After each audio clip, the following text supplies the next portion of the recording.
Hello, everyone. My name is Allie Wilbur, and I work at MOA as Curator of Public Programs. I'm normally the one setting up the MOA Master Classes for adults at the museum. However, today I'm happy to offer a free virtual demonstration with comic and illustration master Jeff Butler. He is an instructor at UW-Madison and Madison College. In fact, I see a lot of his students are already tuned in and sending messages his way. His work has graced the pages of The Green Hornet, Godzilla vs. Charles Barkley, X-Men Origins Wolverine, Marvel Ultimate Alliance, and Dungeons and Dragons. Today he's going to show us what goes into creating a comic art strip. If you appreciate this demonstration, please keep an eye out for future MOA Master classes on our website, wisconsinart.org. And of course, I encourage you to become a member at MOA if you aren't already to receive updates on all of our offerings. So without further ado, I will hand it over to Jeff. All right. Thanks a lot, Allie. And thanks for organizing this. This is really cool. And I'm really honored to be part of this exhibit and exhibition, I should say. And it's amazing. If you're in the area, if you're in the Milwaukee area, you got to get up to West Bend and check out Wisconsin Funnies.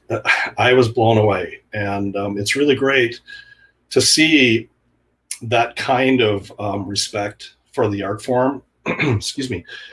When I got back to the university a few years ago, it was amazing to me how things had changed. It used to be comics were kind of a dirty word when I was in college back in the day.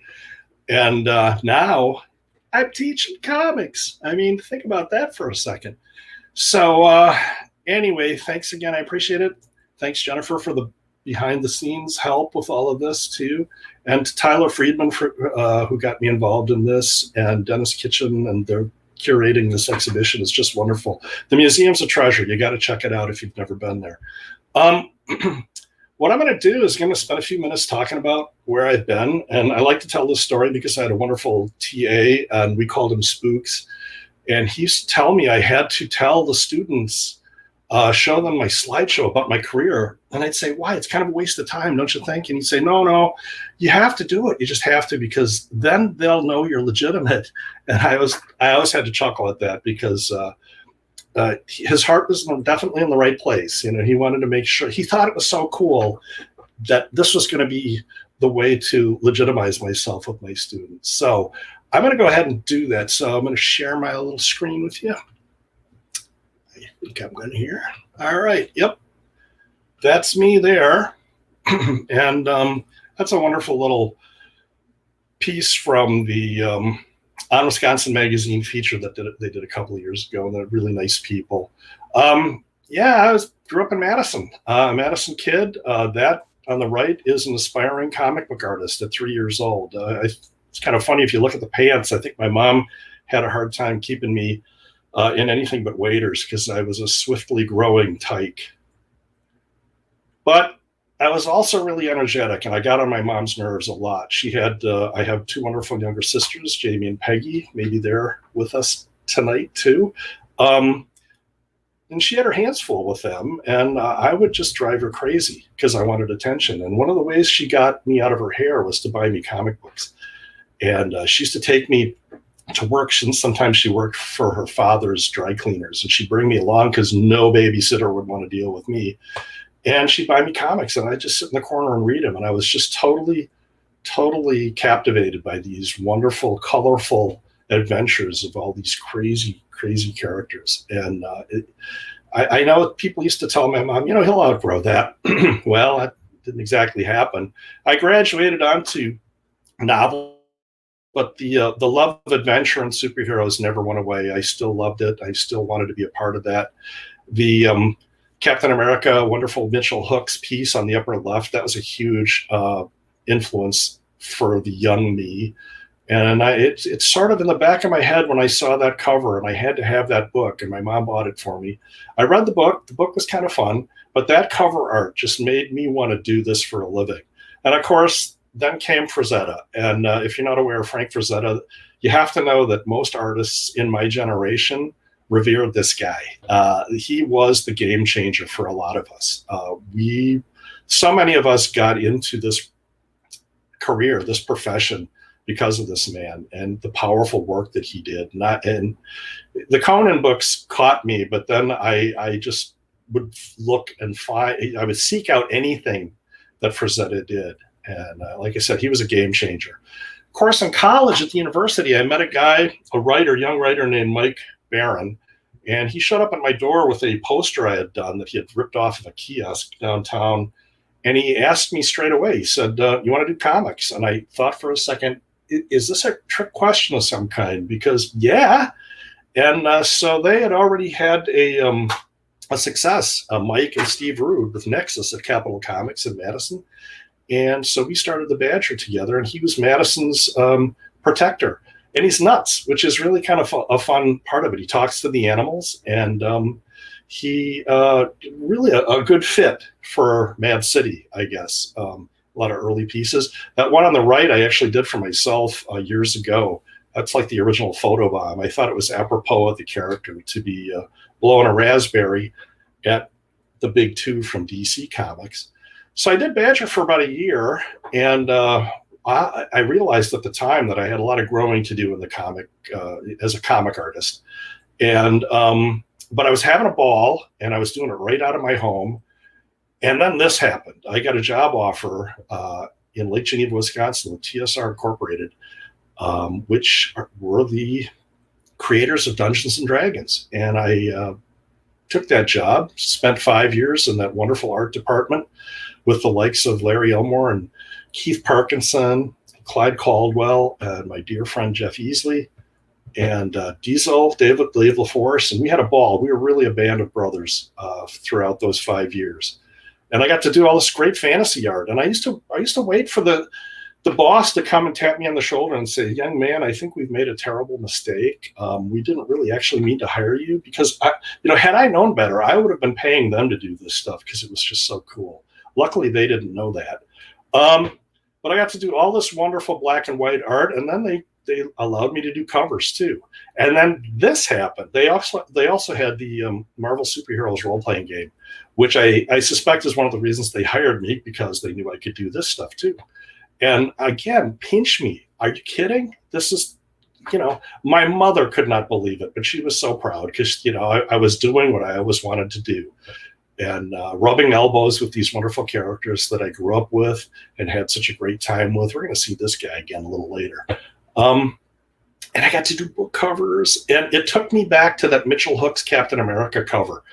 At that point, when I guess I might have been 9 or 10 years old when I saw that cover, I knew that someday I was going to be doing this. And lucky me. I mean, seriously, what a cool career. But I always had this sense that maybe I was peaking too early. I was getting to do this stuff, and then I'd never be able to do it again. This is kind of funny. These are frame tray puzzles from Western Publishing. And I have fellows who are in their middle 40s or late 40s who come up to me and said, I used to play with that when I was a little kid. And that really puts you in your place in terms of chronology. But it is fun because I'm the same way. I look back and I revere all of this stuff, and I keep it close to me now. And then in 1989, Ron Fortier is a good friend of mine, a writer, came along and said, would you like to help me bring the Green Hornet back to comics? Again, I said, duh. And we did.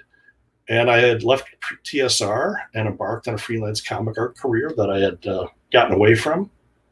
And we brought this character back out of obscurity. And we did it in kind of a unique way, using every generation of the character, every iteration of the character, and we strung them together as generations of family members who wear the masks, the Reeds and the Catos. And man, I was in heaven again. I'm rubbing elbows with these characters that I loved when I was a kid. I got to do shows all over the country with Van Williams, who used to be the Green Hornet on TV and worked with Bruce Lee. And it was an awesome time. Then I got to do some TV stuff with Hercules and Xena, and that was kind of a rush too. I love getting these jobs because I was able to work with actual actors and do their likenesses. This was a hoot. At first I didn't want to do it, but I had such a blast in the long run. Jason versus Leatherface. I wasn't a big fan, but I had a lot of fun drawing these crazy characters. Of course, Charles Barkley versus Godzilla, which is on everybody's short list of the weirdest comic ever produced. It was based on a Japanese Nike TV commercial, and I won't bore you with the story about how it all came together, but there was really some interesting serendipity, and it reunited me with Mike Barron, and we did this one shot together, and it got a lot of attention. It was pretty cool, actually. And of course, I got to work on Jurassic Park, which made a couple of artist friends of mine who are big dinosaur fans want to put a hit out on me because I was getting to do it, but it was fun. And I had a blast. And again, pinch me. What kid does not want to draw dinosaurs? So, in the late 90s, my family was living in the Milwaukee area. We moved back to Madison, and I had a friend say, you got to check this place out on the west side. It's called Raven Software. And I did. And my buddy and former boss, Brian Pelletier, hired me. And I spent several years, about 13, 14 years there, creating video game art. And I started from scratch. I mean, it was back at a time when you could know nothing about digital artwork and get a job just because of your experience. And it was great learning all about digital artwork, all about video game artwork. I mean, it changes constantly. It was really quite an experience. Just when you think you've learned something, you had to throw it all out and learn something new. But once again, here I was rubbing elbows with all of these Marvel characters that I grew up with. And in some of these games, I even got to be the lead character artist. Marvel Ultimate Alliance and the 2 X-Men Legend games were the biggies. And some people still consider Ultimate Alliance to be one of the best superhero video games ever, which is kind of cool. While I was there, I got to do everything. Nowadays, you tend to be more specialized. But I was wearing a lot of hats. I got to do a lot of concept arts. I got to work on Star Trek games and Star Wars games, create concepts, textures, models.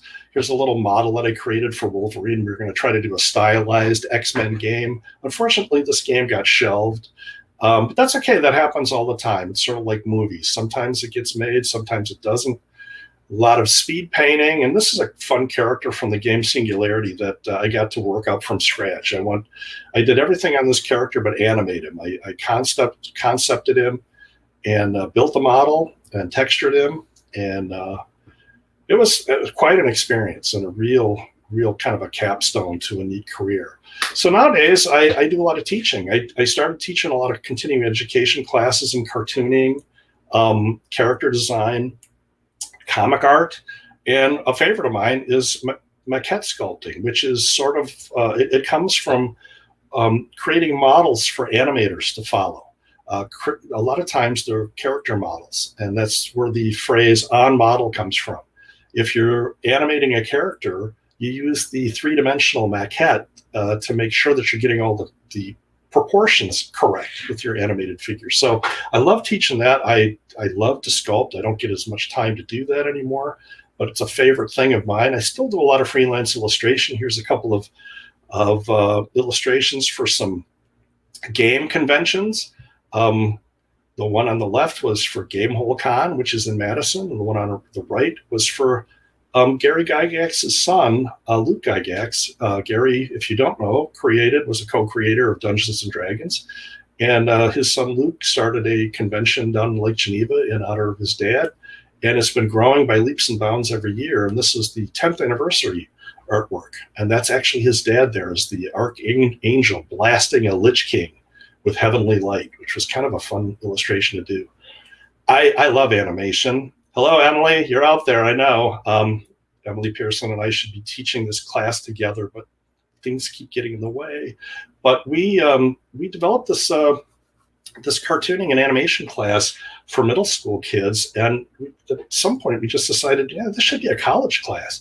And then I got really interested in all this stuff. Not that I wasn't, but I wanted to do more of it. So I love working on character design, and those expressions for a character like this. This is like Thor, sort of as Archie, if you want to look at it that way. It's an easy way to explain what I was doing here.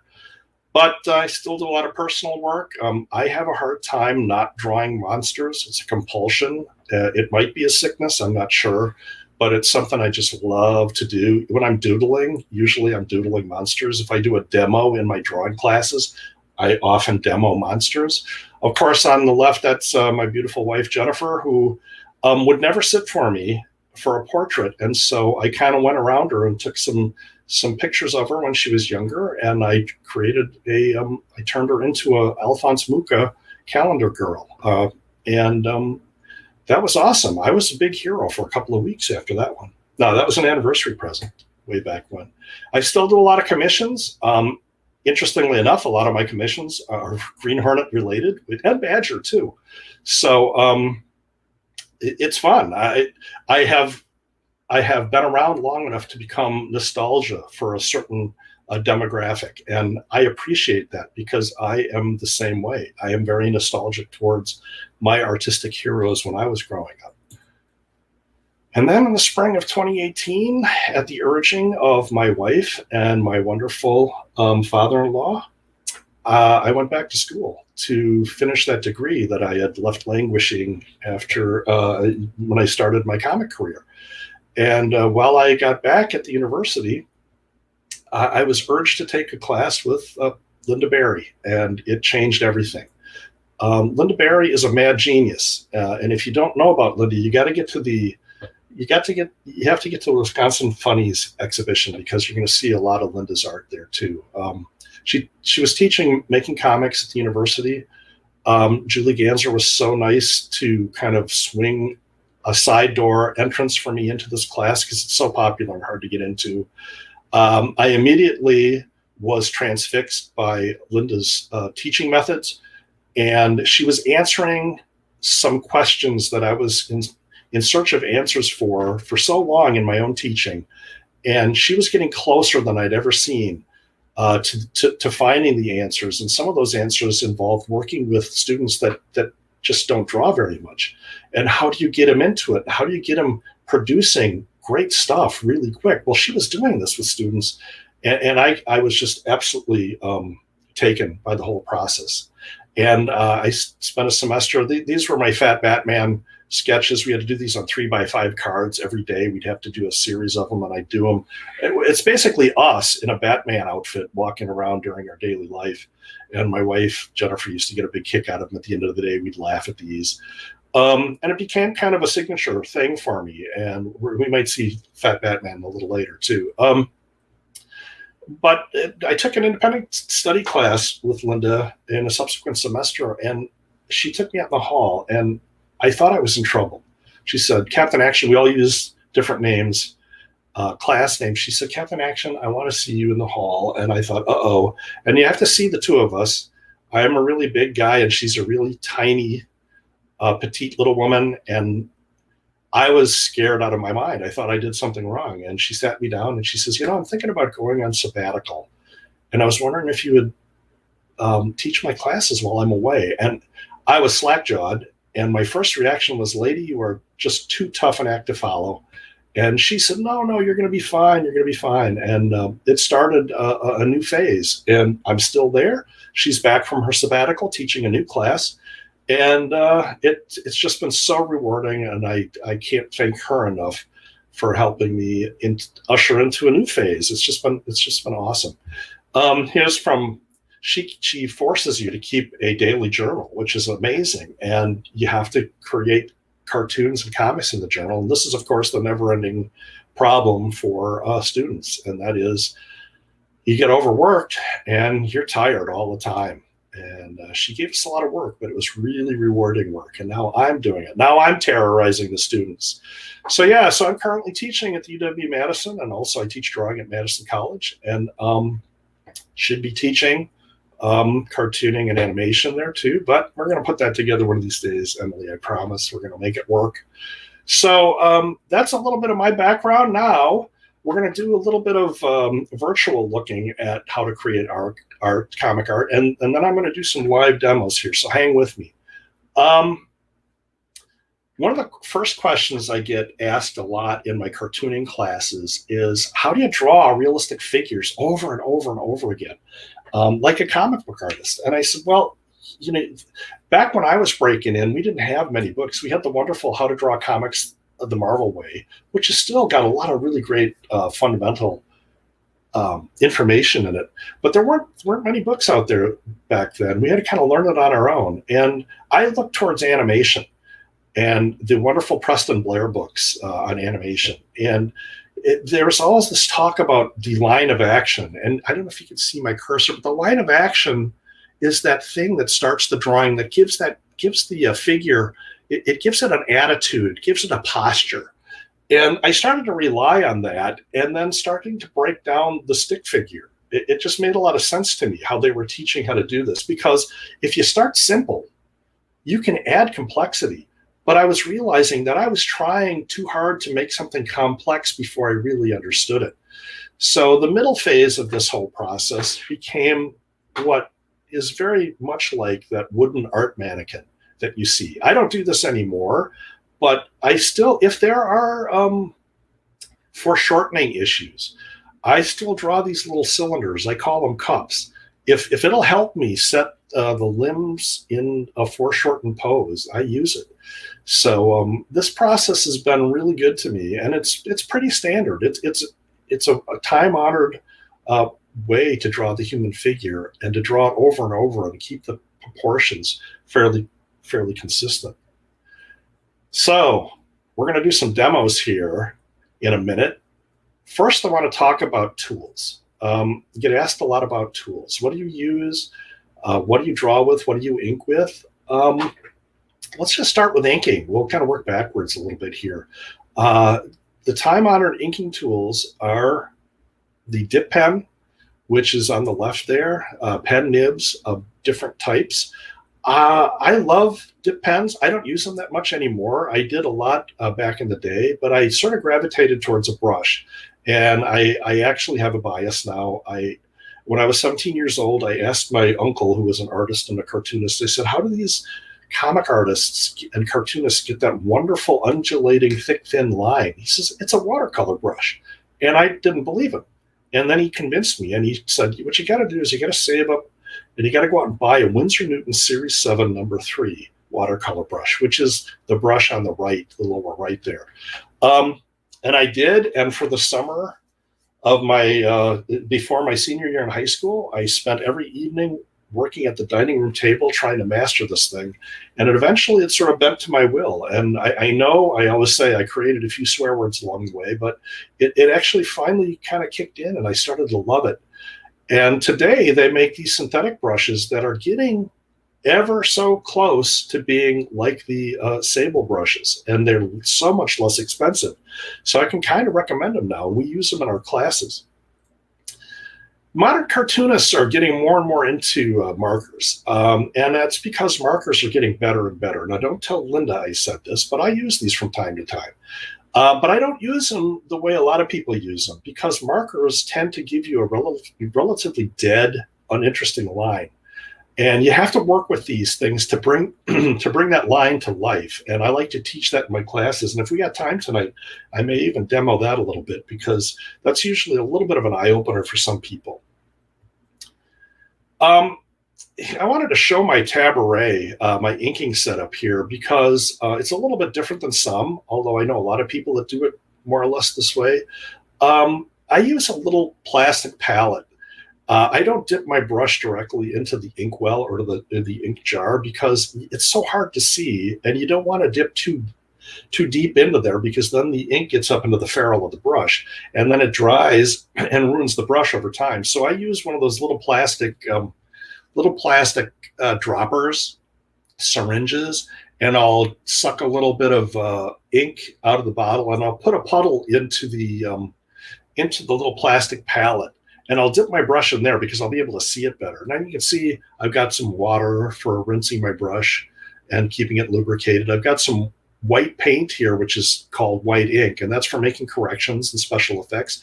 And these wonderful little white gel pens from Uniball. These things are great to have too, because you can write and letter over black. You can make small corrections with them. They're really kind of handy. We use them a lot in our making comics classes.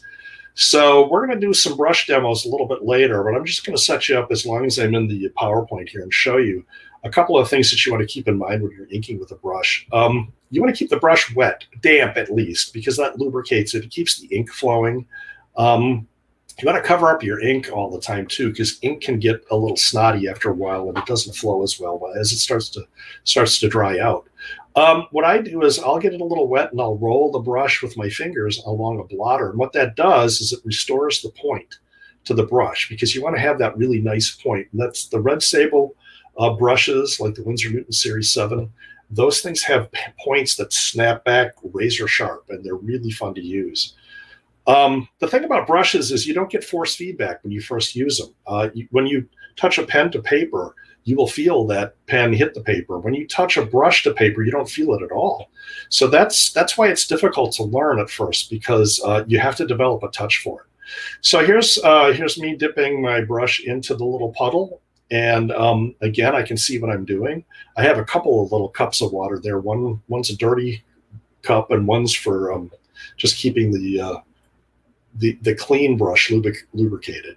So, and then from there, I'm going to take it, and you can see I'm just rolling the brush, the tip of the brush, along the blotter or the piece of scrap paper, just to kind of discharge a bit of ink off of that brush, and also to put a point on the brush, because that's what you want. You want that brush to be nice and pointy. Okay, just for fun, I wanted to show you a commission I did this summer, because it involves a few things that we're going to get into in a few minutes here. It's a step-by-step look at a commission, probably just finished a couple of weeks ago. I get a lot of Green Hornet commissions, which, again, I can't complain because I love these characters. But this is kind of a fun idea because it incorporated just about every incarnation of the Hornet there is. Notice you can see that the pencils have been transferred by a graphite transfer process, and I'm going to show you a little bit about that going forward here. For all of you that wonder about processes, I'm a process junkie. I love this stuff. I love watching people work because I learn so much from how other people solve problems. And this is sort of the process. Right away, I no discipline. I got to start inking the figures right away. And I love graphics, and I love incorporating graphics into my work. So I'm already working on the logo, the Green Hornet logo, on the drop shadow on it. Then I'm kind of fleshing out some of the other characters that I have my rough drawing in the background there just to refer back to. I'll start to add the background in. Obviously, I don't like drawing shoes or inking shoes because I always seem to save those for the end. Now the thing's starting to take place, and we're really starting to get the mood, bringing a lot of black into it, which is so much fun. I mean, black is so cool. With comic art, you really need to see it in black and white as well as color, because the black and white art, for me, that's cartooning. That's what really gets me revved up. And there's the final piece. Again, really fun. I I get such a kick out of doing some of these commissions, because some of these folks have some really awesome ideas, and it's just, again, pinch me. So I'm going to come on out of there, and hello, welcome back. A couple of things about tools. And I know that Ellie put some tools up. We were going to do a live workshop, and we ended up not being able to. But here's some of the stuff that I use and that we were going to use in the workshop. I like to pencil with the non-photo blue pen. These things are kind of an anachronism now. They're not necessary anymore, but I still love them, and they still make them. And these are really great to sketch with, because you can make a lot of lines and they're not going to show up in the finished artwork. And you can erase them too, but you don't necessarily have to. These were made initially because when black and white artwork was photographed with high beam arc lights on a process camera, the blue just disappeared. So you didn't have to worry about erasing. Well, now with Photoshop and other methods and software, it doesn't matter. You can get rid of that blue very easily. Of course, graphite, I like to use these Blackwing Palominos. They're just really smooth. I'm often told that these are what the 9 old men used to use at Disney, but they're just really nice pencils. They get really great graphite in them. Something that, well, here's my friend, my sable brush. You're going to see that close up in a few minutes here. You got to have a vinyl eraser. I always tell everybody, get some of these little white vinyl erasers. And you also have to have a kneaded rubber eraser because they're great therapy. You can sit and stretch on these things when you're ruminating or if you're having a bad day. It's a great way to kind of center yourself again. Plus, this is how you clean them. Okay, I'm kind of getting lost in this. It's a real tactile thing.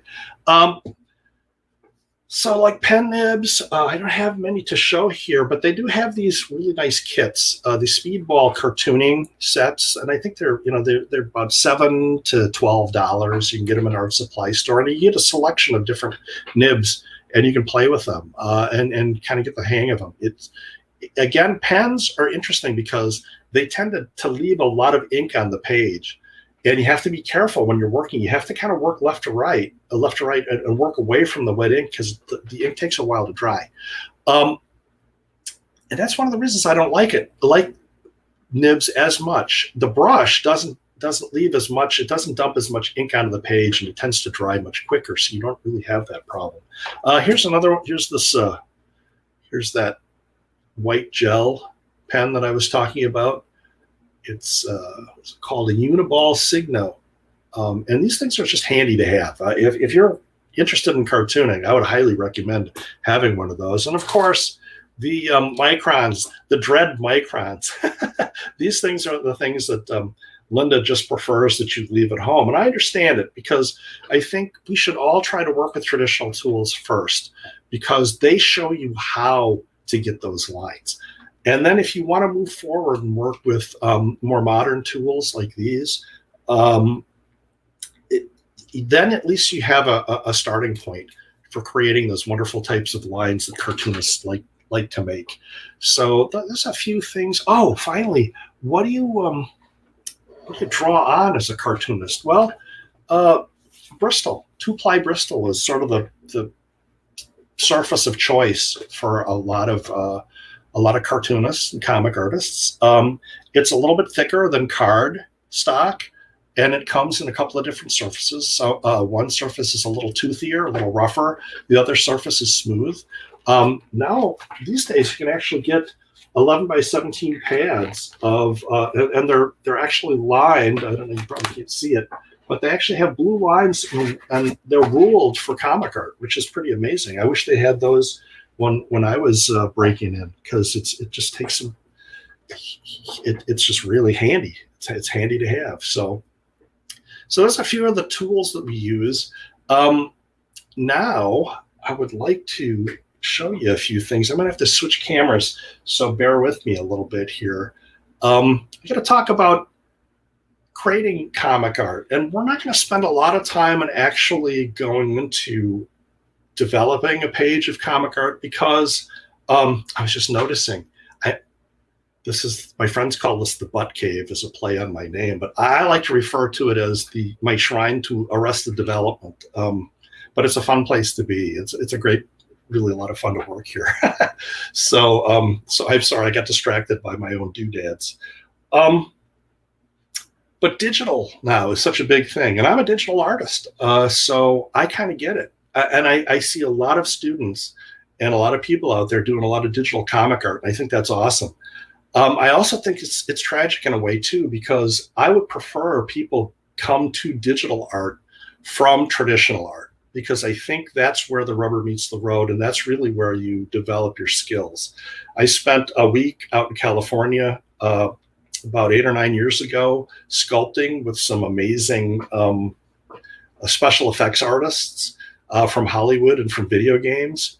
And they all said the same thing. They all use digital sculpting tools to create these creatures for the movies and for video games. But every one of them said, you really learn by getting your fingernails dirty, by actually working with clay. And boy, that's true. And I think that's true of most types of art. Learn the fundamentals, learn the foundational principles and traditional tools, and then apply them to digital art. I think that's going to end up, you're going to end up in a much more satisfying place with much more satisfying results if you do that. So, and I think that follows through with the point of what Linda tries to do with her classes, to introduce them to the traditional tools and just cut them loose from there. I think that's great. So digital versus old school. Well, of course I'm old school. I've been around for a while, but I am a digital artist. So I've sort of developed kind of a hybrid approach to my artwork. But I'm going to show you some different ideas and different techniques. And again, I got a couple of different cameras here, so bear with me. I'm going to switch to my drawing board here, and hopefully you'll be able to see a few things that I'm going to show you.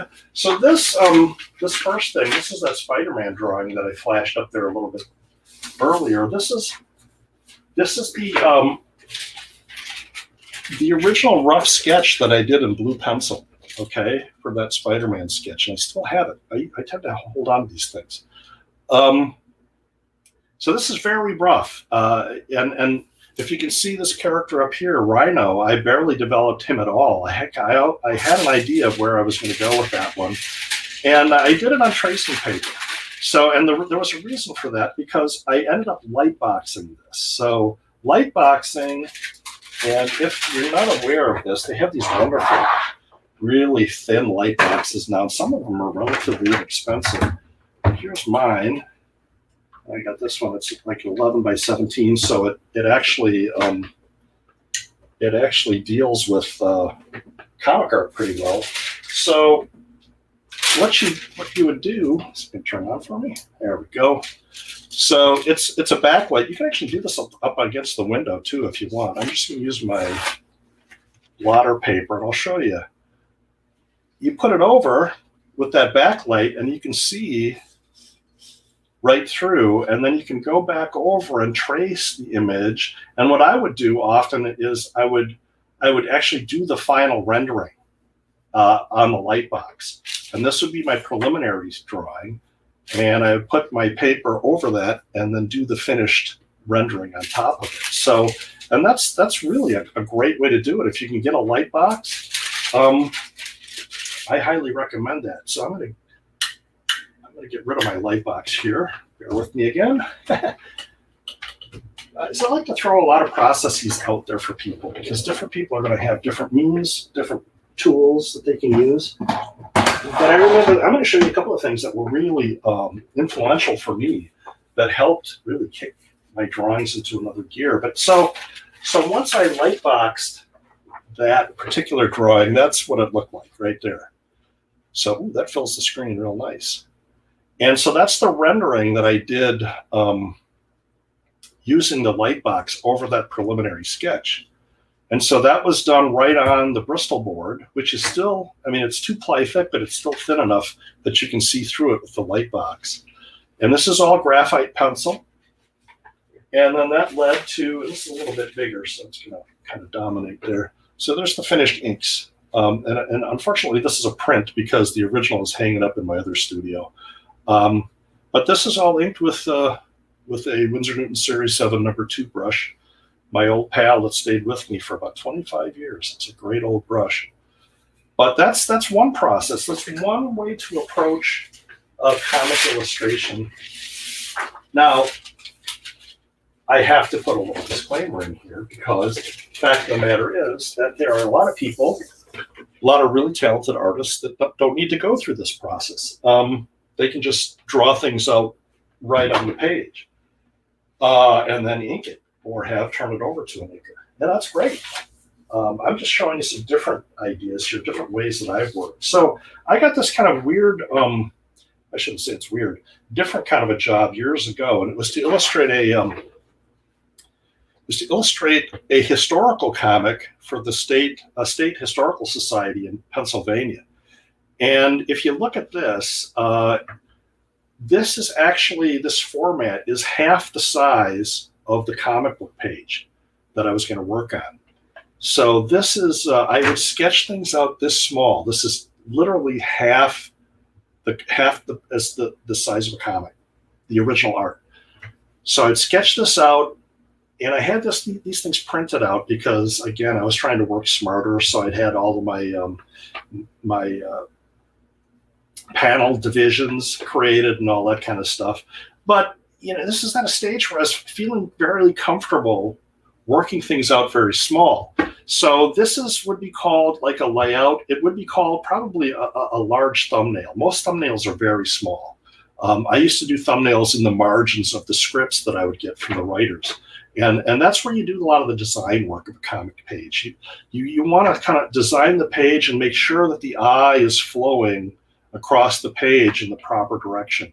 So that's how I used to work. And then this job had such a tight deadline, and there was 30 pages, and I had to get it done in, I think it was like 3.5 weeks. So I decided to kind of render up my thumbnails small, and then I took them down to the copy shop, and I had all of these half-size pages blown up. And then what I did was that I put the blown up copies onto the light box, and I just inked them.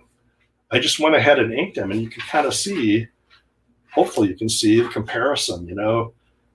I had it pretty well set up, but it's pretty much the same thing going on here. So, and this is, you know, drawing rubble. That was new for me. You know, this is the Johnstown flood, so that was kind of an interesting thing. So that's another way to approach creating a comic page. And again, the nice thing about doing it this way is when you're working small, you can, I think it's a little easier to address the entirety of the page. I think that helps. You can create a lot of, you can create your flow. You can kind of see how the visuals pace a little better. It's so self-contained. And so you can make your mistakes at this size. And it's like we always say, it's like failing fast and failing cheap. So if you fail at this size, you can correct it so much easier than when you're working at the finished page size. So that's another approach to creating the comic book page. And then here's another one that's very similar to that. Here's a case where I was actually sketching at the final printed size of the comic book. And I'm going to show you these. This is from Hercules and Xena. Getting a little bit of glare there. I can cut that down a little bit. So this is actually the size, roughly the size of a comic book right here. And so I was breaking things down at the size it was going to be printed at. And you can see, I don't know if you can see or not, but I do the really rough sketches in blue pencil. And then I'd come back in and I'd kind of tighten things up just a little bit with graphite. And then once again, I'd blow them up. So this is about 60% of the final original art size. And I blow them up, and here you can see this page turns into this page, and again, it's very large, so it's hard. The camera's kind of close. But you can kind of see the blown up version there. And so much of the work is actually done small. And again, for me, it's just an easier way of putting things together. Right, that's very immediate. I don't have to look at this larger sized page to know that the design and the flow of the story, the visual flow of the story is working okay. And again, this is the kind of stuff that we can spend an entire semester talking about, these kinds of techniques. Comic art, creating comic art is, it's complicated. Yeah, there's a lot of things to think about. But once you kind of get the hang of it, it becomes sort of muscle memory. Here's the other page. Here's this page. Hopefully you can see that okay. And again, trying to do a lot of the layout and design work small so that you can concentrate on rendering and making everything look nice for the reader. You know, the editorial comics, which is a bit different than what we do in the Making Comics class at university. We certainly can do that kind of comic, but what we try to do is a little bit more expressive and a little bit more autobiographical, a little bit more, you know, observing the world, and a little bit, you know, we do get into doing editorial and story type of comics, obviously, but it's we're really kind of all over the map there. So here's another, this is what I'm doing now these days. Sorry, I'm getting everything together here. So what I do with a lot of my commissions, okay, the one that I showed you was on a very big sheet of illustration board. But here's one that I was working on, and it might be a little bit hard to see, but I did this really rough sketch. Now we're getting into hybrid art because we're using digital processes here. So what I do is I create all of this stuff. I create the layout, and all of this stuff I do in Photoshop, okay? And then I print it out in blue, and you can probably sort of see that. You can see, obviously you can see the logo there in blue, but the rough drawing in the background, and it's very rough, is printed out in blue. And then once it's printed out in blue on this Bristol board, and this is the same Bristol board that I showed you from that pad I just showed you, then I'll go in with graphite and I'll start tightening the drawing up a little bit. And in this case, because I'm, I've become fairly confident in my inking ability, I didn't put everything in that's going to be into the finished piece, because I know in my head pretty much what I'm going to do. A lot of it's indication, like the buildings in the background. But I did want to tighten up a few details and make sure that I had the gas gun looking okay, the angle of the arms, and everything, just to make sure everything's where it's supposed to be and I'm getting the right expressions from my characters. This is what wonderful. David Holden was the commissioner on this one, and we talked about the fact that the Green Hornet doesn't really have a great pantheon of villains, and so or what we call a rogues gallery. So he said, what if the Green Hornet had to take on all the old Golden Age Batman villains? And I was just like, oh, what a great idea. And now I'm hooked. And this one just sort of drew itself after a while. So those are the pencils. And again, they're graphite tightened up over a very rough digital sketch. And then from there, once the graphite is all tightened up, we scan it. I scan it and I take it back into Photoshop. And then I blue line it again and print it out and then ink it. And there is the finished inks. And again, I apologize, it's so big that I can't get it all on the screen at once. But there's our Rogues Gallery, Batman's Rogues Gallery, and there's our hero, our heroes, and their car in the background. And this was fun because I had a lot of fun playing with the perspective on the buildings in the background, where they're all sort of bursting out at strange angles, not the way it would happen in real life. But it was just sort of a visual, nice visual touch, I think, for a sort of a zany cover like this.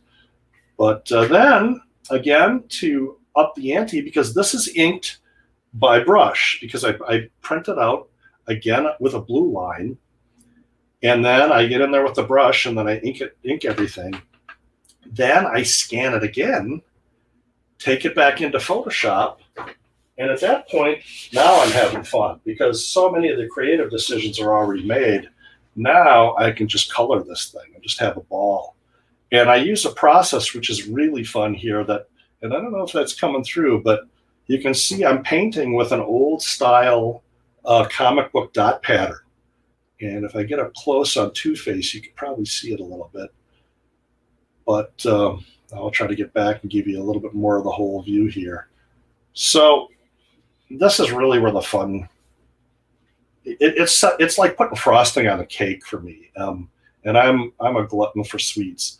And this is just so sweet to be able to do this kind of stuff. It really, again, pinch me. That's why I love the commissions, because, again, comic fans, aside from being really nice people, they're fanatics, just the way I am. So when they give you an idea, it's going to be based in something they're really passionate about. So it makes it all the more fun to work on these. And what I love about this color process that I'm working with is it actually kind of fudges things up and makes it look very old-fashioned. The ink looks misprinted, and it just gives it a nice feel of an old-fashioned comic.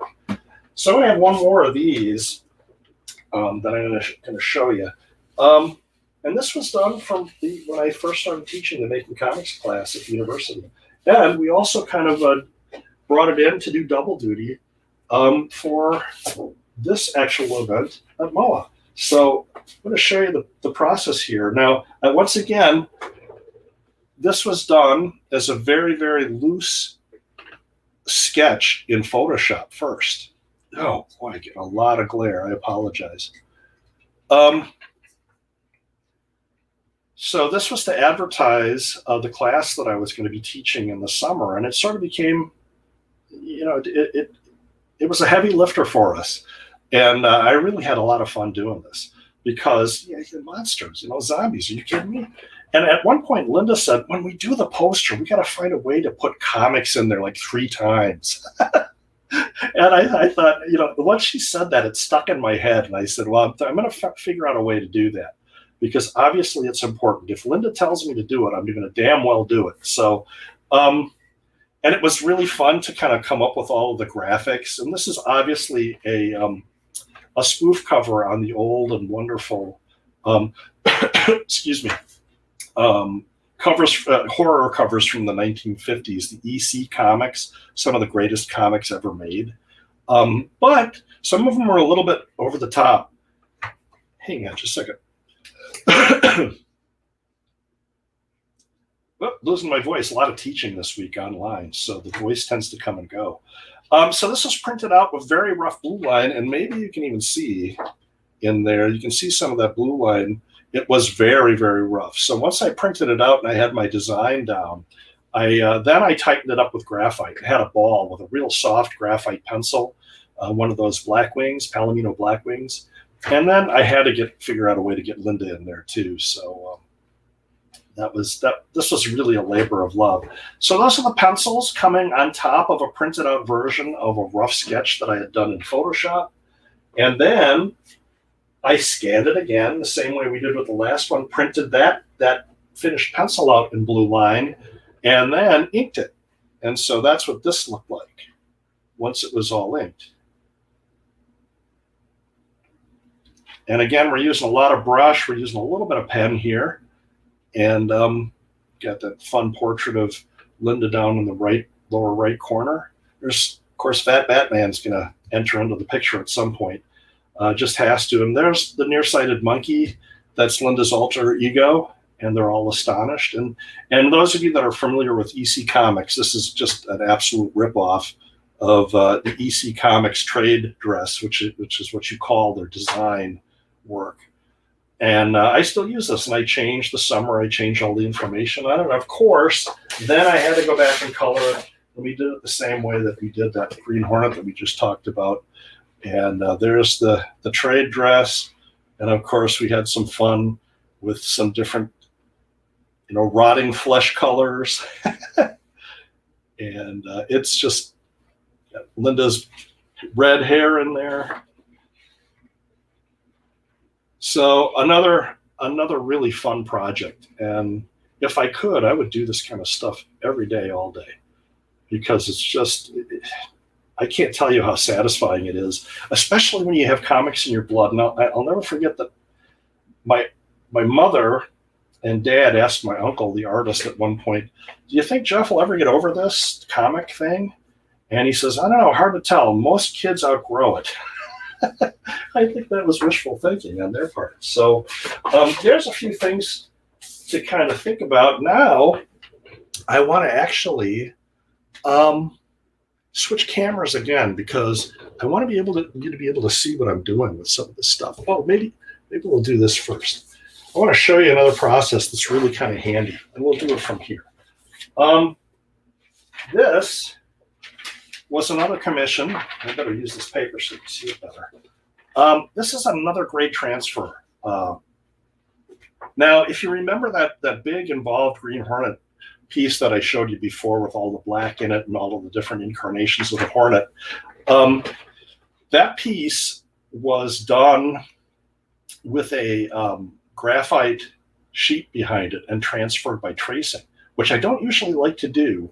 But it's something I did in that case, and it worked out okay because I had a pretty strong sketch to start with.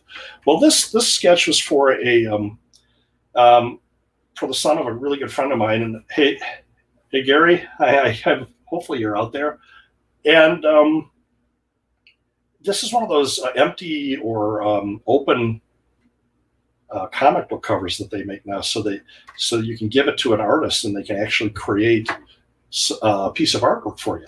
So I did this sketch, but it's interesting because it's on this sort of slightly heavier tracing paper. And obviously what I did is I had a very rough blue line sketch. And then I put this tracing paper over the rough blue line sketch, and I turned it over so it's backwards, okay? And that's when I did the rendering. I turned them both over, I lightboxed it in reverse, and I did the rendering, which is the finished drawing on the backwards side with all of these characters. And that way, what I realized, and Jeff Easley showed me this way back when at TSR, back in the day when I was still a youngster. And he did this with his paintings too. We were struggling with the problem of actually doing tracing transfers where you're actually kind of tracing, which is like making a copy of a copy, and you lose a lot of the spontaneity and the wonderful rendering from the original drawing. So Jeff showed me this little trick where you actually do the rendering in reverse and then turn it over. Now normally, well, why did I do that? I'll tape it down.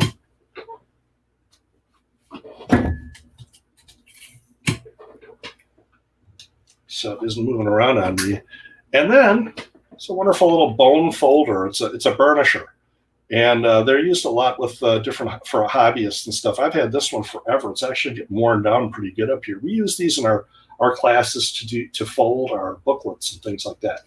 But then here's how I use it for this. You just start to rub down the image with the burnisher, because instead of tracing, you're actually rubbing down the actual original sketch. And that way you're really not losing anything.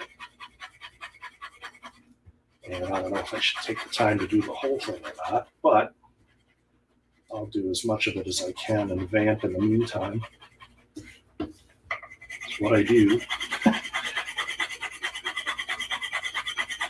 Hello to Jamie, Companion Cube. I know you're out there. My wonderful TA from Making Comics 1 this semester. She has the unenviable task of having to listen to me banter during times like this. But it's really nice to have such a great person on the other end of the other end of the video feed to sort of chat with. Anyway, get it all done, but we get the idea. I would say bad TV. So take that off. So what I did, now you can see my rub marks. I'd usually be a little bit more precise with it, but you can kind of, hopefully you can see, I'll try to get it close. That drawing just rubbed down perfectly, right?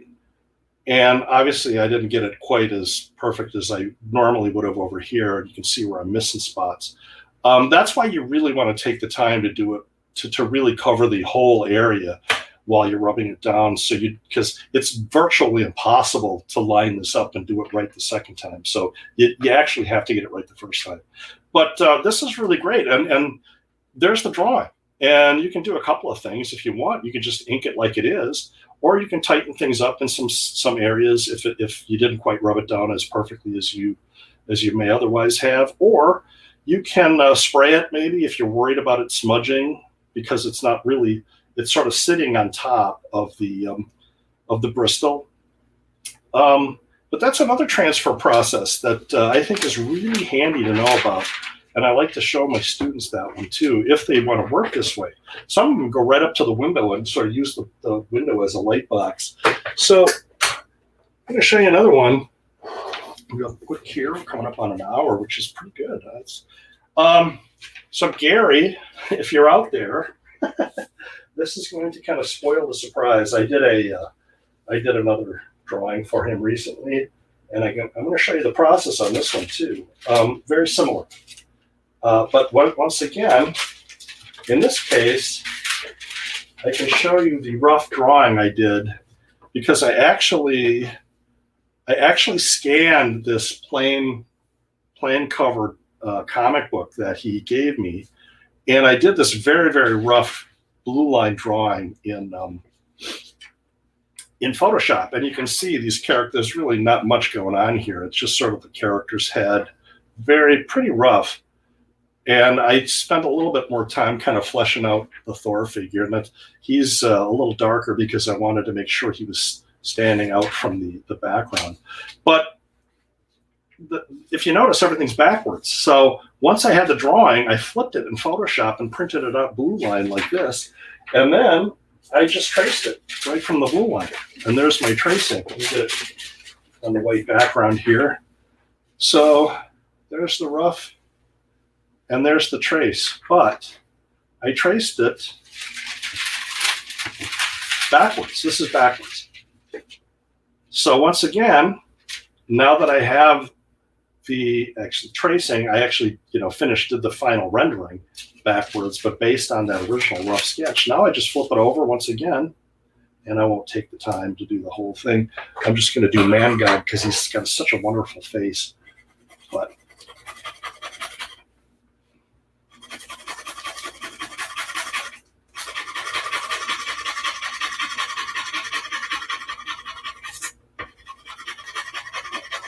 and you got to kind of turn to get some different angles so you make sure that you don't get the streaky misrubs that showed up on the last one. Oops. So there he is. And he's all ready to be inked. And that's exactly what I did with the finish. And so it's a nice little original collectible. And I'm doing a Spider-Man one for him now. I just can't get away from the superheroes either. Superheroes and monsters, What a rough life, huh? But that was a lot of fun. And thanks again for that commission, Pierre. And I used to play a lot of basketball together when we were younger. Not so much anymore. I have 2 artificial knees now. So there's some different ways to kind of work up and develop your cartooning and your comic art. So let me just go back. I got to switch cameras here because I wanted to actually show you something. I'm going to share my screen with you. Hang on.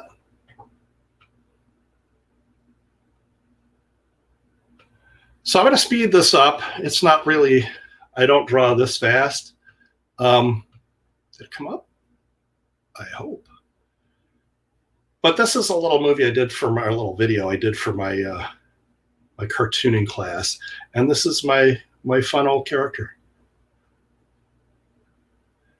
And I'm going to speed it up a little bit. I don't draw this fast, obviously. But I wanted, one of the things that I like, especially like my students to see, is that drawing can be a messy process, and there's nothing wrong with that. It's,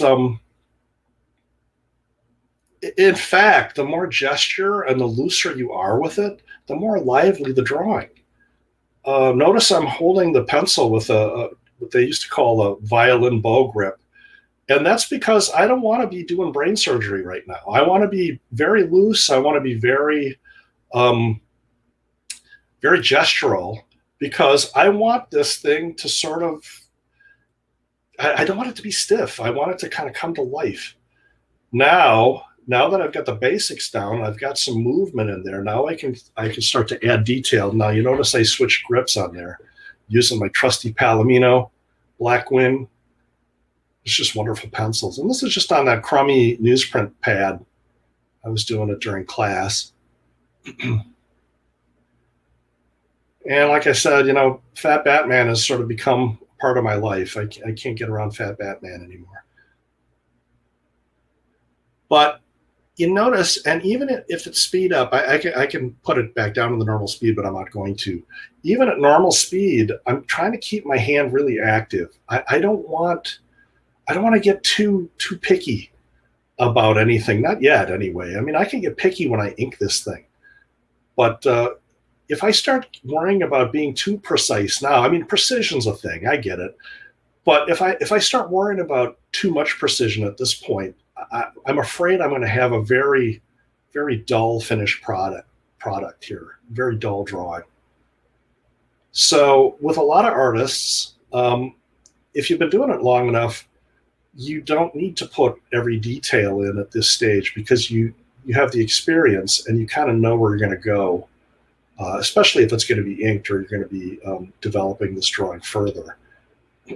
have to have the pinky sticking out just a little bit. That's just something I always do. But like I mentioned before, Fat Batman became kind of a member of the family back when I went back to school. And I have to tell you that, again, I have to really thank my wife, my father-in-law, his wife, Barbara, Paul and Barbara. Thank you so much. They really kind of got me. His line was great. I mean, he said, you ought to go back to school. And I said, oh, yeah. And he said, you're not getting any younger. And I thought, man, you can't really argue with that. The logic was right there in front of me. So, but I'm so appreciative because I know that my parents are smiling someplace because I actually went back and did what I promised I was going to do when I left to seek my fame and fortune, he says with a laugh, as an artist. So I'm finishing up old Fat Batman here. Oh, we got to erase there. Oh, that's a no-no. I should have cut that out of there. You never want to. At this stage, yeah. I mean, if you start making lines that get confusing, then you got to get rid of them. It's just a fact. Oh, there's a little hair there. But yeah, I think it's really important sometimes to see the hand in motion, especially if you're learning how to do this stuff. I mean, notice how it started out very, very gestural, and it gets refined as you go.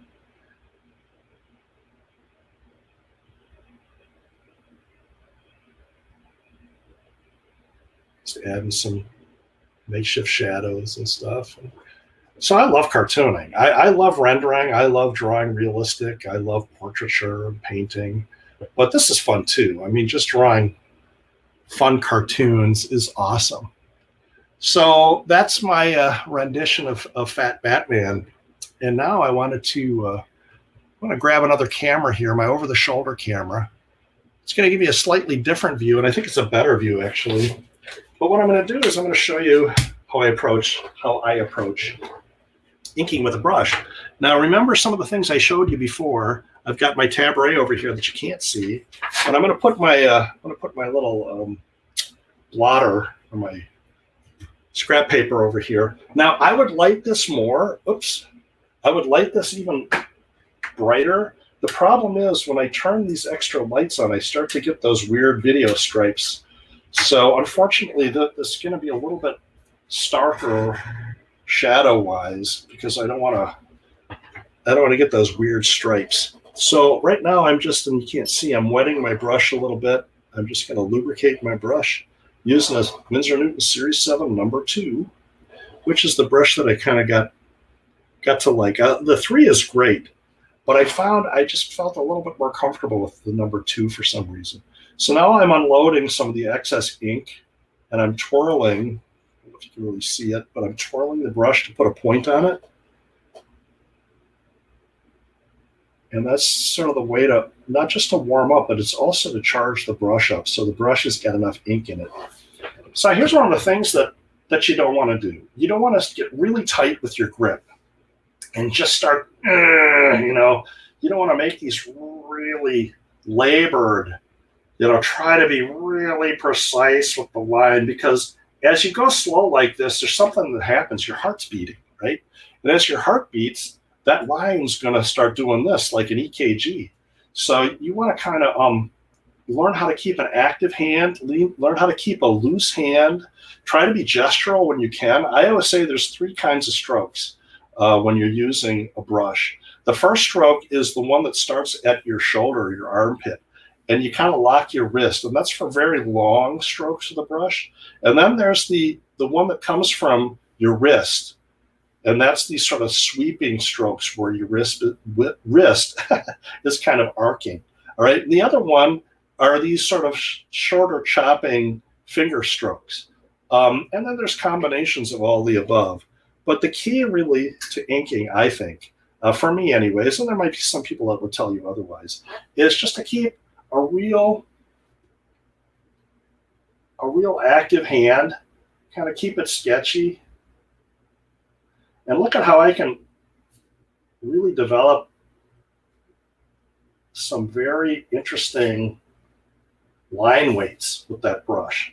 I can do really thin lines. Notice how I'm also turning my artwork, because I'm going to have strokes that are optimal, where my arm is going to go, it's going to produce a more comfortable looking line or comfortable stroke.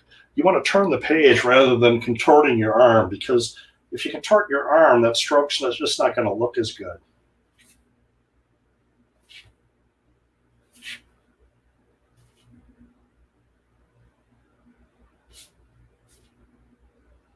Nice little fun feathering.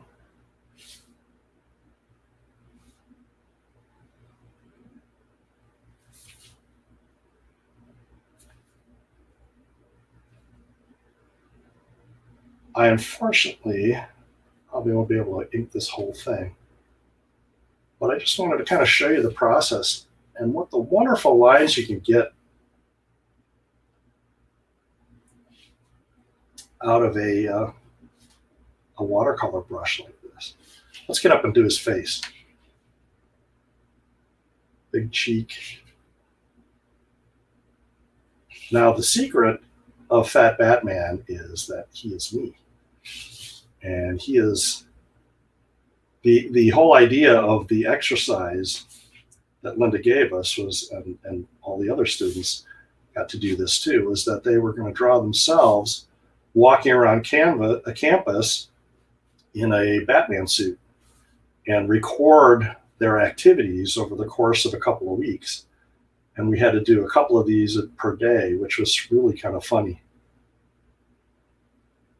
And I just really lit into it, and I had so much fun with it. Like I said, Fat Batman kind of became a part of the family. Now, again, notice that I'm going over strokes more than once, because the first line might not be as lively as I'd like it to be. So I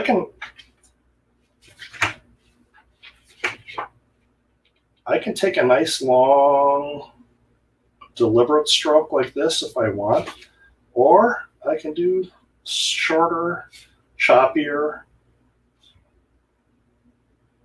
kind of fun strokes like this. It takes practice. I mean, it takes some control.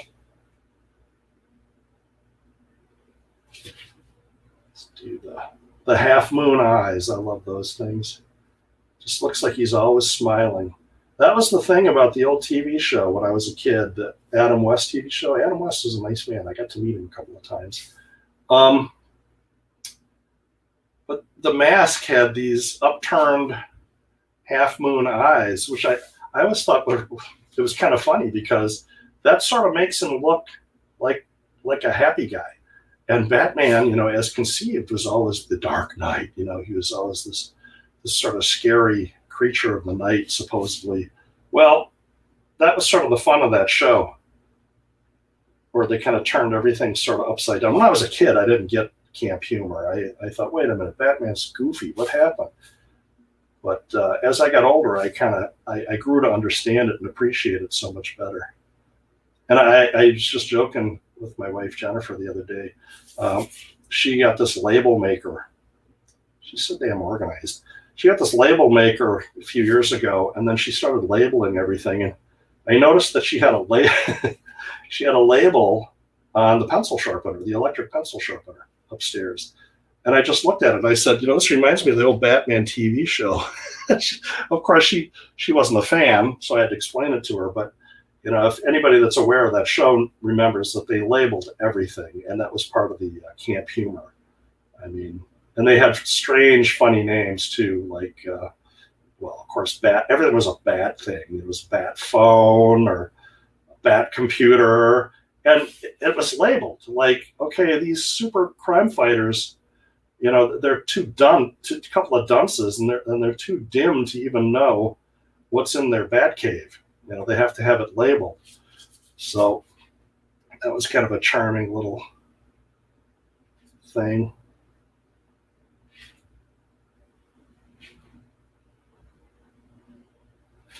So here, Fat Batman coming along here. The other nice thing, and I don't know if you can see this, I'm getting off the screen, I apologize. Another nice thing about this is you can create feathering. And see these little tiny lines can become very thick lines in a hurry, and it's all with the amount of pressure. Now I'm losing my ink here, but it's the amount of pressure you put on the tip of the brush. Feathering is just so it's zen-like. You know, inking. I've often heard people compare it to a zen-like activity, and it is, because the neat thing about inking is that at the point that you're inking, you're embellishing, and you know, Stan Lee always called his inkers embellishers, inkers for Marvel. And what's really great about embellishing is that all of the, well, not all, but most of the heavy-duty creative decisions have already been made. Now you're just sort of making everything look a little bit better and a little bit nicer, and that was the whole notion behind embellishing. And it's fun because you're not expected to design the character. You're not expected to lay out all of the props and lay out all of the environments. At this stage, you just get to go in and make it look cool. So I'm just going to kind of go around this hand real quick. And then I want to show you one last thing. And I was joking with Allie earlier, Allie and Jennifer, when we were talking about this.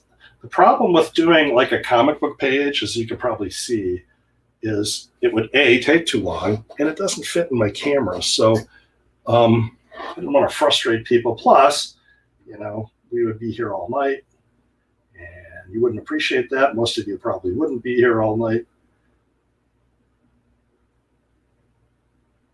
But, so this is kind of fun. Now we can play around with the fact that Batman's gloves are black, and we can add some shadowing and some feathering.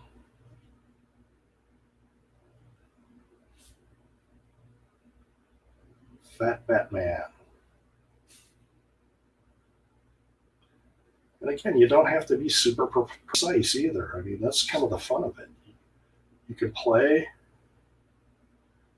Black is really fun. Once you get going, adding all that contrast and having a lot of fun with that is the name of the game, as they say.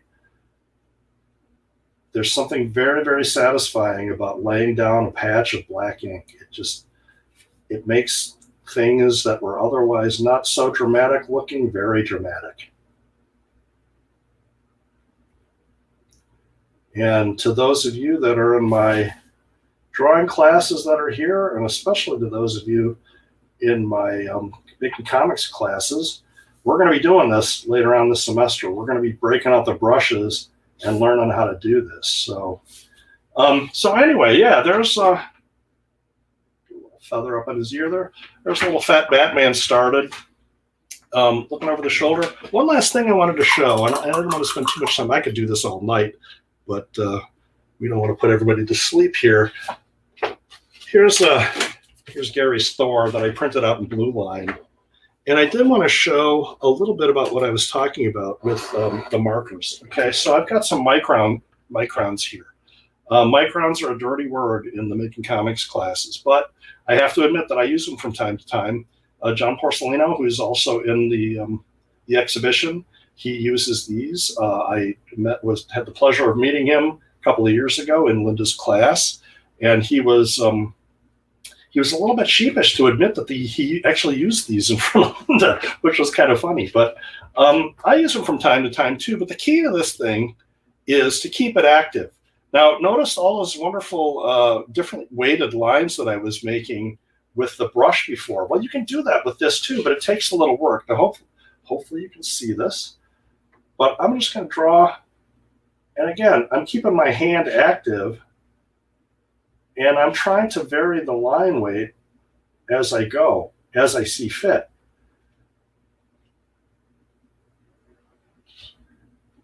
And again, now at the inside, you know, assuming there's sort of a shadow there, I'm going to feather a little bit.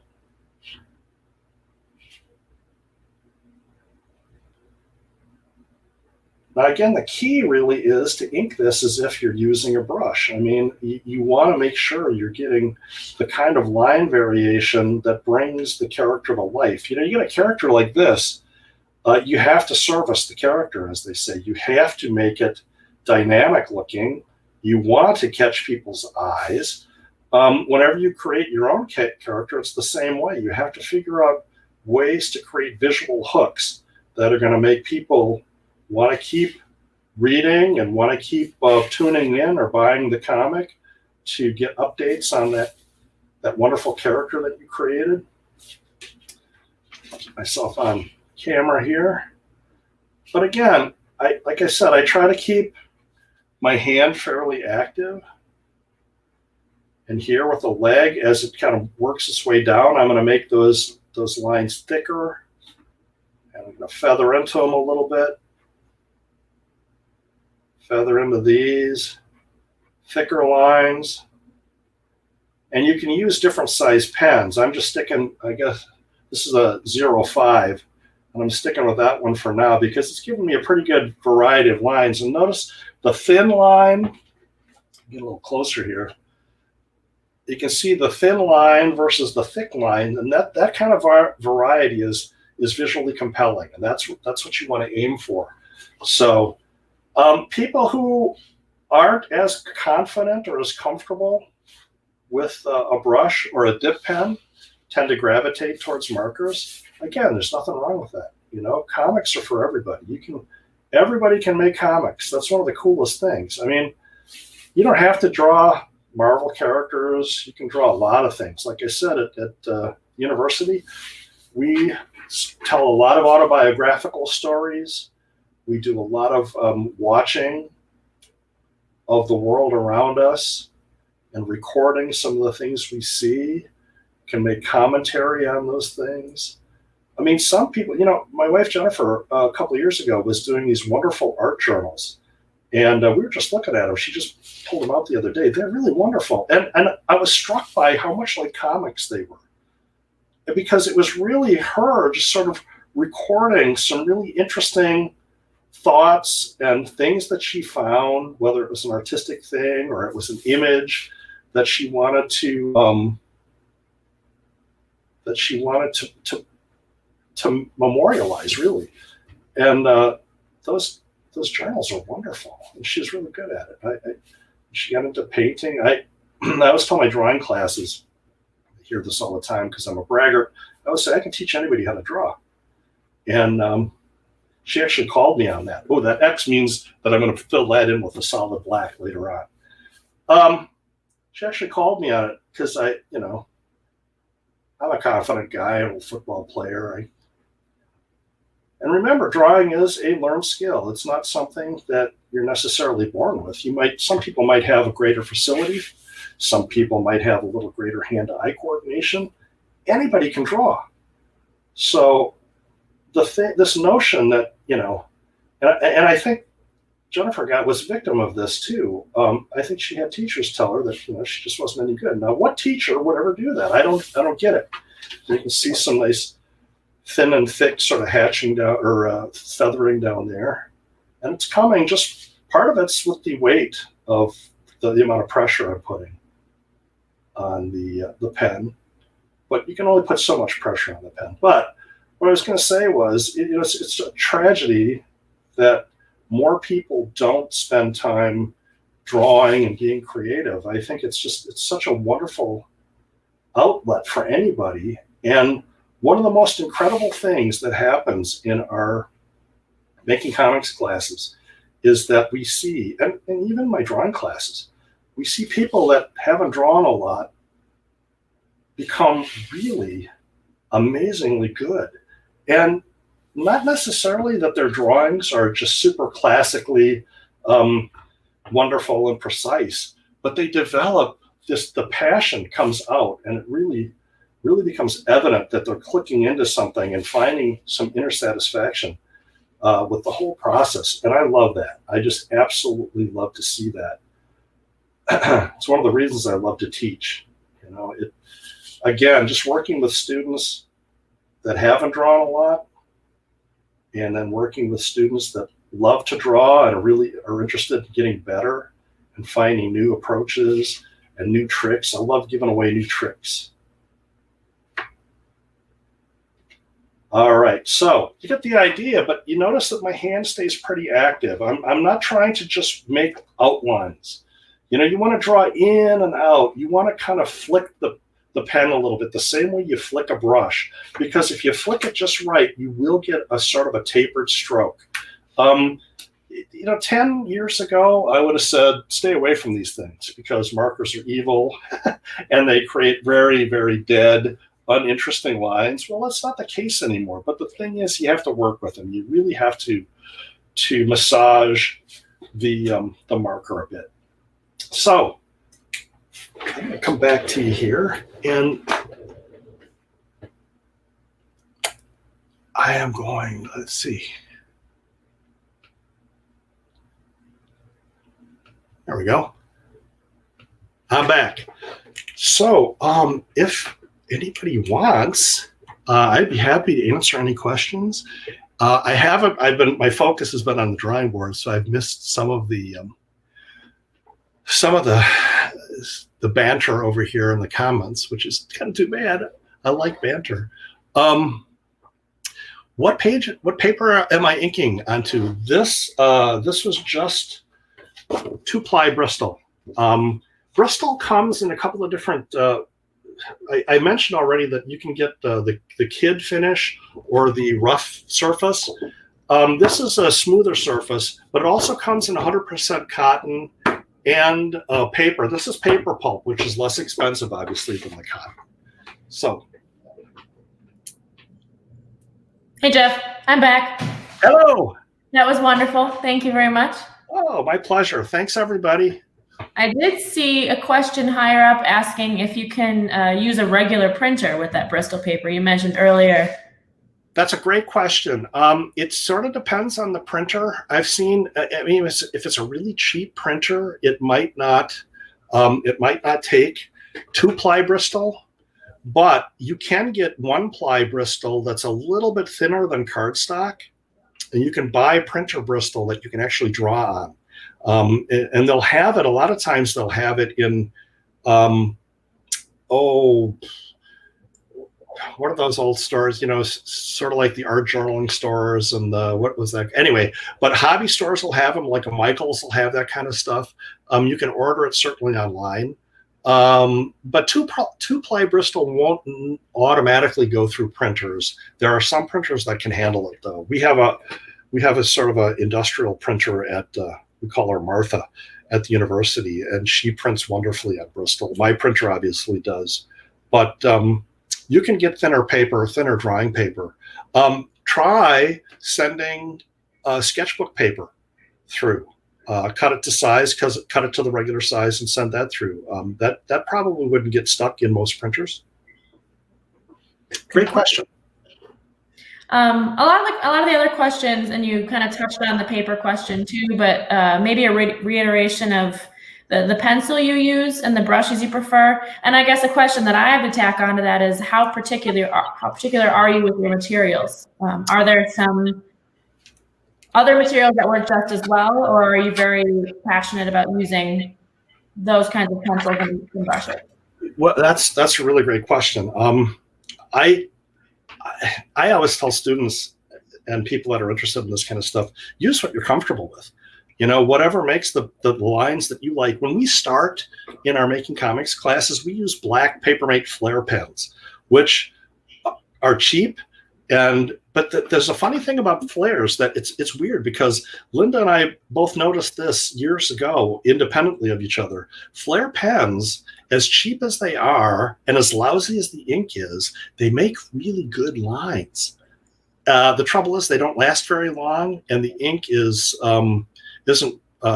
water soluble, so it can get kind of smudge. But I always say, find something that makes the right line for you. I've noticed these are also made by Winsor & Newton.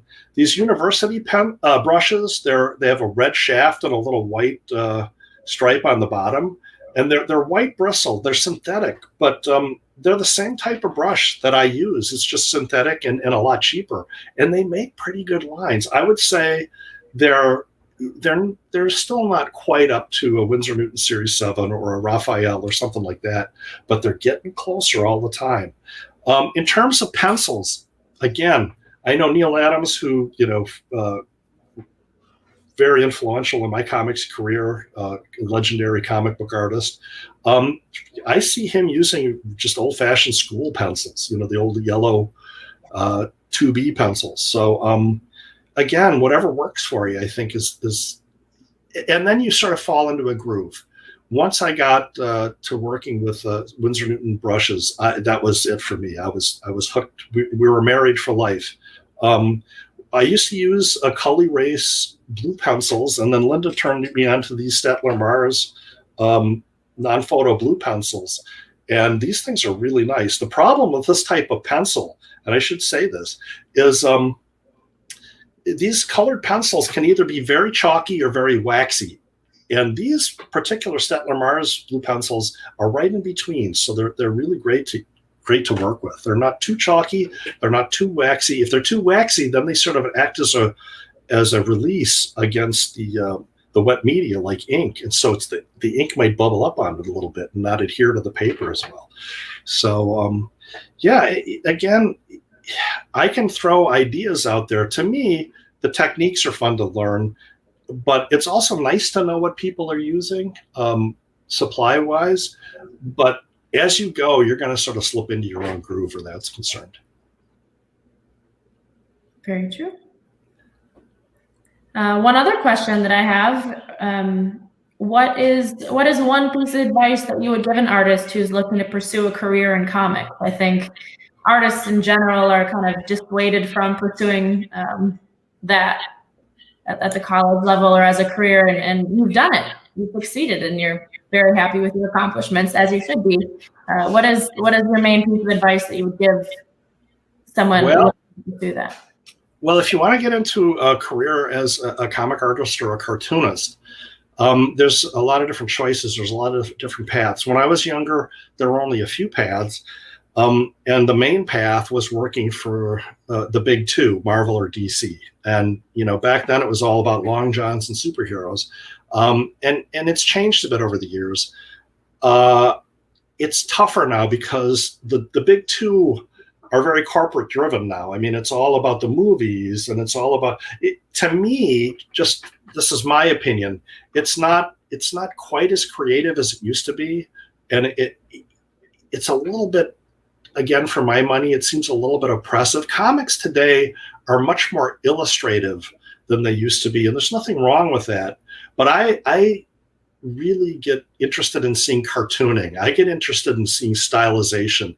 If you look at somebody like a Mike Mignola, who's old school now, the creator of Hellboy, his people like him, they're working as cartoonists. They're using symbols. They're using simplified shapes and forms and a lot of black to create lots of mood. And now it's all about, how many lines can you get into this, and how many figures can you cram into a panel? And I find that a little less interesting. I tend to look back towards the old timers who really kind of set the stage for most of us.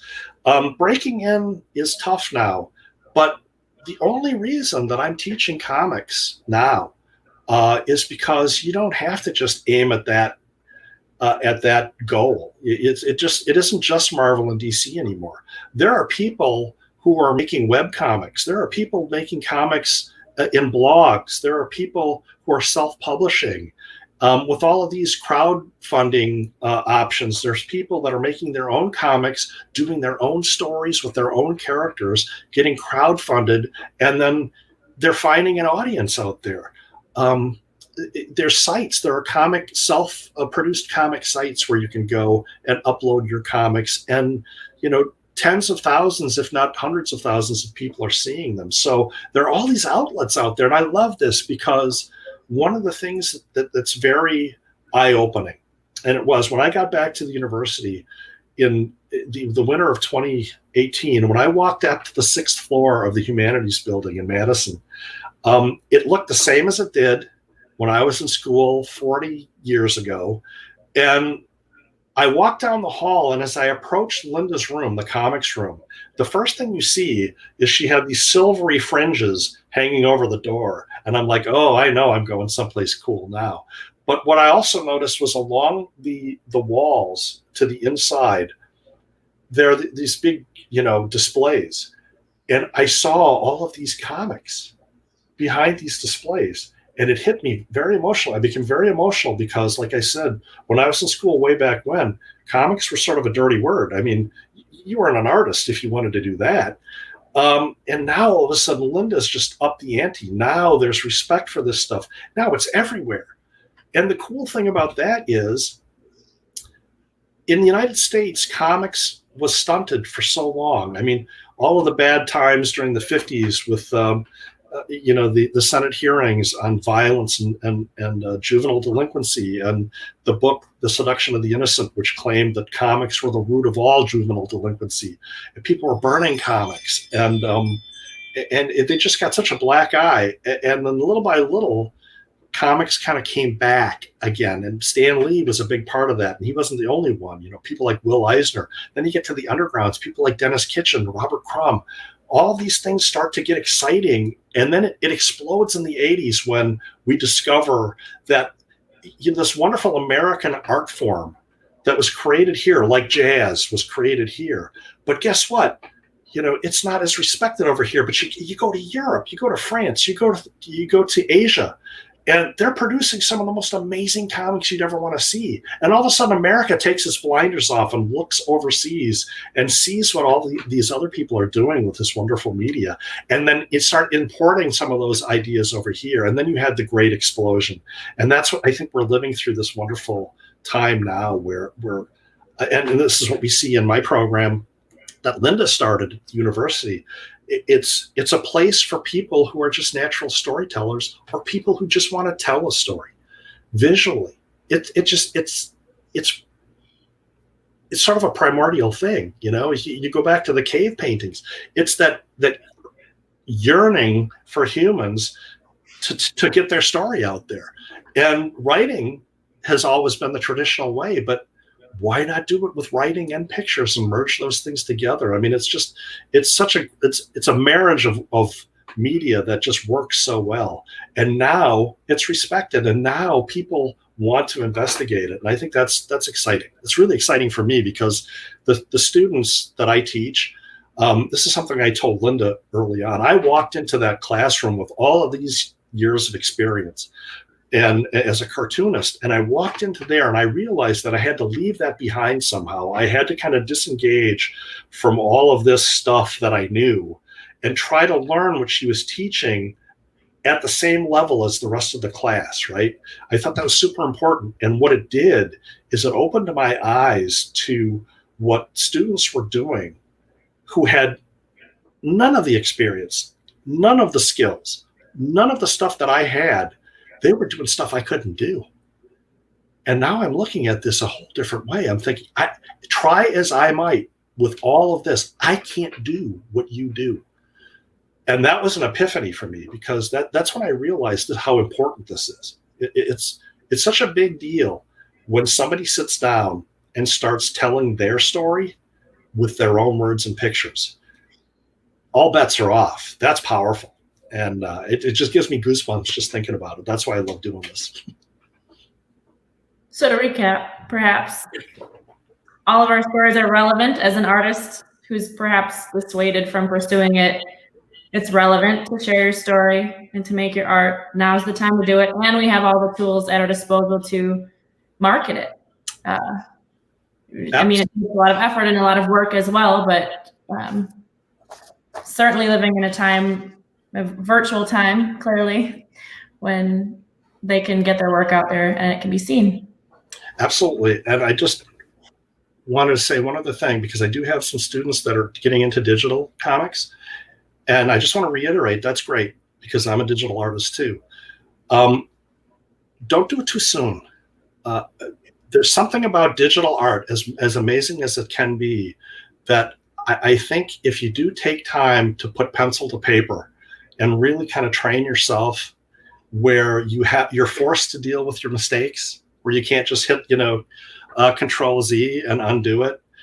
I think there's something really powerful about being there and making decisions in the real world, because once those are sort of codified in your brain and in your mind's eye, and you port that over to the virtual world, I think you become a much more powerful digital artist, and that I feel very strongly about that.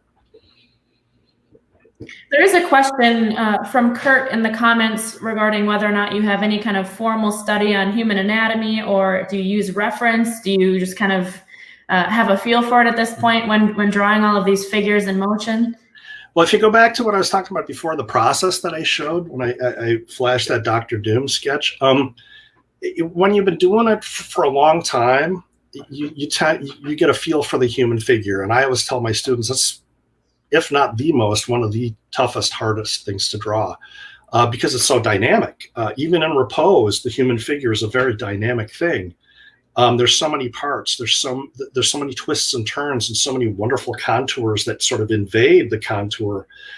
So you really have to spend some time with it. But the way I teach anatomy and drawing the figure is start simple. Simplify everything. Why start complex? Because that's just going to be a frustrating experience. Start simple and build the complexity onto the simplicity. And that just comes through practice. My training, I did a lot of life drawing in college, which is human figure drawing with a model. I love doing that because I love the figure. I also grew up copying comic artists, and I think that there's a lot of value in copying. That some people are afraid to copy. Tracing, I mean, if you're tracing your own work, that's one thing, what I was doing here with the, to develop an image. But if you're actually tracing other people's grips with how they answered those creative questions, and I think that's a really, that can be powerful. And I know that was helpful for me, especially learning how to develop the human figure over and over again. That's one of the hardest things with comics. Is if you tell a story, and this is something we get into with our classes too, character development is a big deal, because if you design a character and you draw it 3 or 4 times and it looks different each time, it's not the same character, right? You're gonna confuse the reader. So what you have to do is you have to find that code. You have to find those set of symbols that defines that character over and over again. And that takes a little time, takes a little practice. But again, if you stay simple, it's so much easier, right? So it's just working with the human figure, trying to boil it down to the basic elements, and practicing over and over again. I always say, keep a sketchbook, draw all the time. Some of my heroes learned from their heroes, right? Find somebody whose work you really like, try to figure out what makes it good, analyze it, copy it, and then take what you've learned from that and apply it to your own drawings. I've had a lot of students over the years who come in with this notion that they have a style, and really all they have is that they've copied another style of somebody that they really like. And I always say there's nothing wrong with that, but at some point you have to break away. At some point you have to take all of that learning you did from that particular influence, and then you got to apply it to your work, and then look at other influences. I've seen comic artists over the years who have gone from really bad imitations of a certain hero artist of theirs and blossomed into an amazing original artist in their own right. So it can be done, but you have to kind of learn how to temper yourself and when to pull away from those influences. Okay. I think we're going to do one more question before we close. All right. Someone asked, is there an art book that you couldn't live without? I know you mentioned earlier a Marvel book that you used before, but are there other books that you would recommend to the viewers, books you couldn't live without? Oh my gosh. There's so many, and that's the problem. Would it be an art book? Would it be an art book about comics? Boy, that's tough. I mentioned earlier that the Preston Blair books. Preston Blair was an animator who he was one of the early animators on the old Tom and Jerry MGM cartoons, and he's an amazing teacher. He wrote several books for the old Walter Foster art book series way back when. And they're still in print because they're that good. Every animator that I know of that's around my age grew up with these and had them. There's so much really great foundational information in those books that, but it's all cartooning. But I always say cartooning gets short shrift because the way they develop their characters and their figures is really how I teach how to draw the human body in motion. So animation, you can learn so much from animators. And I always tell everybody, think about how talented you have to be an animated cartoonist, right? When you can draw these little furry creatures who move around and do crazy things, but they also make you laugh and cry. Now that is an amazing talent, and you should pay attention to that because there's some really there's a deep talent that's involved with doing that sort of thing. But book-wise, I know a lot of comic artists love the Andrew Loomis books. Andrew Loomis was an illustrator in the 30s and 40s and 50s. He wrote a whole series of wonderful books. I know Steve Rude was always a devotee of Andrew Loomis, and it shows in his work. They look dated. They're back in print, by the way. They are out there. You can get them for about $15-16 on Amazon. Figure Drawing for All It's Worth is the name of probably his most widely referenced book. And the name is Andrew Loomis, ANDREWLOOMIS. Even though the artwork might look dated, the information in those books is timeless, and he was a great teacher. So I recommend that book. You can't, look anywhere these days without a how-to comic art book. I'll tell you what, if you want to see something really cool and really interesting that's really off the beaten path, check out either Linda Berry's syllabus or her more recent book, Making Comics, which is based on the class that I'm teaching now. It can be, for some people, it can be a little bit hard to get into because she has a very, very different approach. It's all hand rendered, it's all hand drawn and painted. It comes right out of her journals, which is amazing, and you can see that in the exhibition. But once you get into it and once you start to follow her curriculum, I'm telling you, she took me down creative paths that I'd never been down before, and that's after a career that spans almost 40 years. So I highly recommend Linda's stuff. Now, you're not going to get traditional comics there, but you are going to get a door open to self-expression using that medium that you're not going to see anyplace else. So I can't recommend those highly enough. But I could talk all night about these books. There's so many. There isn't one that I couldn't live without. That's like saying, who's your favorite child? Parents would never admit that, would they? Yeah, there isn't an answer. But, you can always, people can email me through my website. And, if they ever have a question on that, it's jeff-butler.com. And, although this is a busy time with the start of school and the new semester and 2 different colleges, but like I said, I love talking about this stuff, obviously. I can't shut up. Very clear. You did a wonderful job. Well, thank you. Thanks so much for having me. And thanks to MAWA. Like I said, it's a treasure. I mean, if you haven't gotten a chance to go visit the museum, you definitely should do that. And if you're interested in comics, oh my God. One last thing.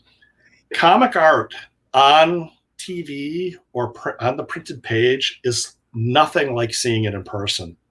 And once you get up close on a Robert Crumb original, or once you get up close on a Dennis Kitchen rendered piece where he's got in there with the tiny Winsor Newton brush and just done these little fine, tiny lines, when you see that in person, it is an epiphany.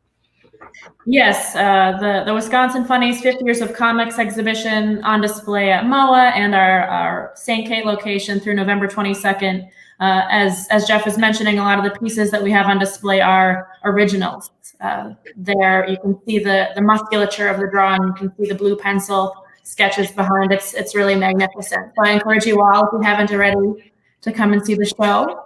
If you appreciated the demonstration today, we do offer other MOA Masters classes. We have one on September 12th by Mike Rohde called Sketchnoting, which is kind of along the lines of like a doodling, finding your own style through sketch journaling. We do have a few spots open for that yet, so please check our website under the education tab if you're interested in signing up for that session. Since this was a free class, donations are appreciated for us to continue offering this type of programming to the public, and that is also available via a donate tab on our website. So thank you everyone so much for joining us for this demonstration today. Thank you, Jeff. It was wonderful to hear the story of your career and to watch you. As someone mentioned, it is very relaxing, therapeutic to watch you ink the pages. So we're right there with you. Thank you very much. Thanks, everybody.